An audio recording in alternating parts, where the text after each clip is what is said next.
Olá! Já paramos para pensar naquilo que realmente move a nossa vida? Pois é. Hoje a gente vai mergulhar nesse universo que é tão complexo e, ao mesmo tempo, fascinante, o das emoções. Essa força que nos desafia, mas que também define quem a gente é.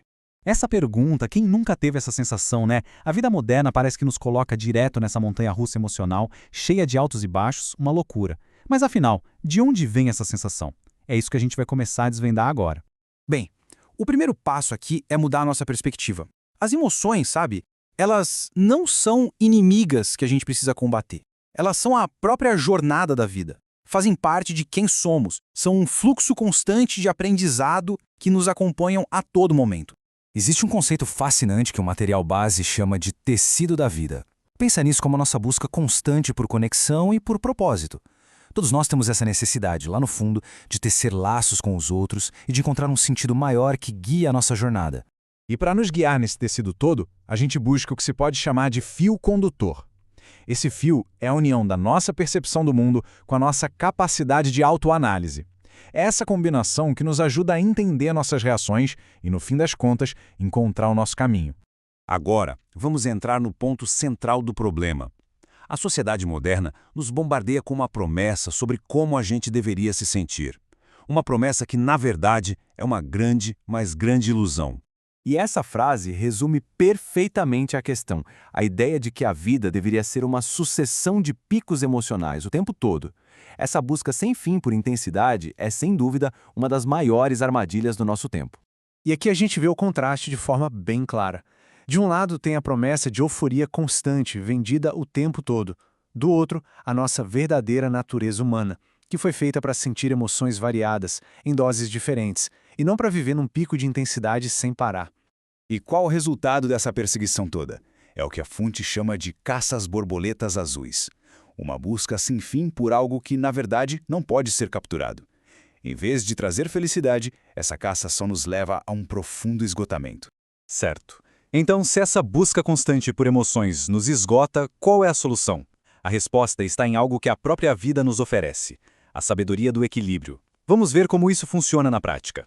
A vida, na sua essência, funciona com base no que o texto chama de lei da compensação. Para cada doce, tem um amargo. Para cada alegria, uma tristeza. É como se a vida nos apresentasse um cardápio equilibrado, sabe? Para garantir que a gente não fique preso num extremo só. Então, como podemos lutar contra esse esgotamento? A resposta está em 3 passos bem práticos. Primeiro, a reflexão, para a gente entender nossas reações. Segundo, o silêncio, para se desconectar do barulho de fora. E terceiro, a reconexão com o nosso eu interior. E essa reconexão nos leva a uma distinção que é, olha, crucial. A diferença entre as emoções que são induzidas de fora para dentro e aquelas que nascem autenticamente de dentro de nós. Pensa um pouco naquelas emoções que a sociedade parece empurrar para cima da gente. A raiva constante, a ansiedade, a necessidade de reagir na hora. São sentimentos que muitas vezes vêm de fora, ligados à agressividade, ao conflito. E aí, em total contraste com isso, existem as emoções que simplesmente chegam.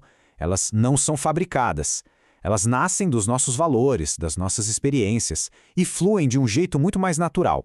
E como são essas emoções genuínas? Elas se baseiam em valores como o amor e se manifestam em qualidades como o perdão, a aceitação, a paciência. São esses sentimentos que constroem a nossa resiliência mental, em vez de nos levar para o esgotamento.